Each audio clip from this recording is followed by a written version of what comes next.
Meron palang dumating sa ating package ngayon at bago natin i-check kung ano yung nandito, tara samahan nyo muna akong i-announce natin kung sino yung mga nanalo dun sa palaro natin sa last post ko.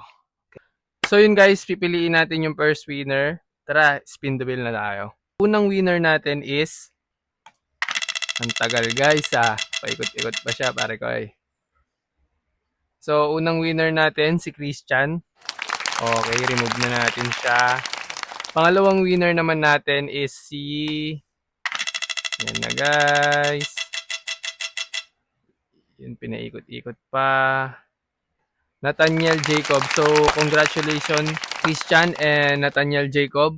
PPM ko kayo para makuha ko yung address detail nyo para mapadala na natin yung mga wheels. Congratulations and maraming salamat sa pagsali. So ito pala yung ibibigay nating wheels sa kanila. So sa mga hindi nanalo or sa mga hindi nakasali, huwag kayong mag-alala. Next time meron pa naman tayong mga palaro na paparating.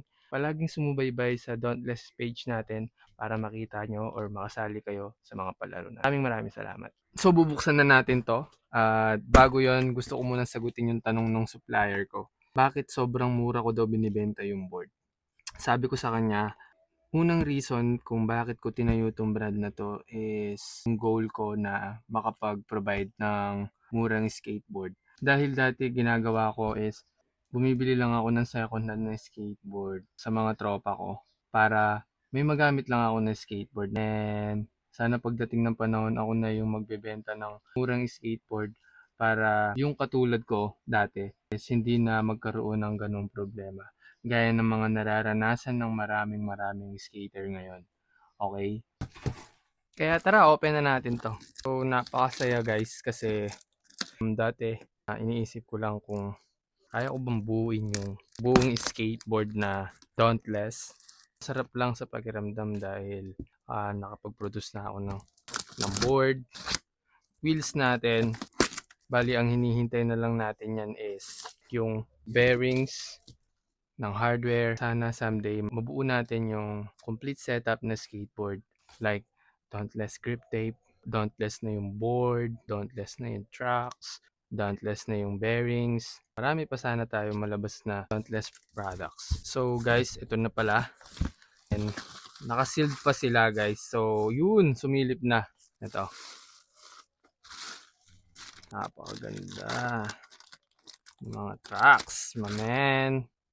Itong mga in-order ko pala na to is meron tayong 139, 149 at 137. At meron din tayong 149. Gusto ko lang sabihin sa inyo na pagdating ng panahon, itong mga tracks na to, ito yung gagamitin natin para sa Dauntless tracks natin.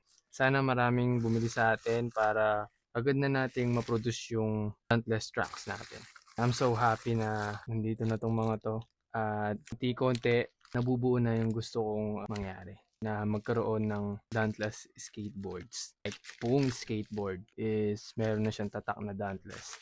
And I'm so happy na kasama ko kayo sa journey na to. At sa susunod, kita-kita tayo. Mga gustong mag-avail, ang price nito is 1,2.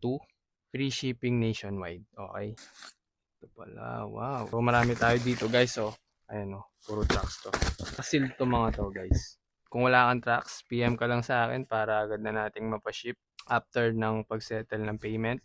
Kita kits. Let's go. Maraming salamat.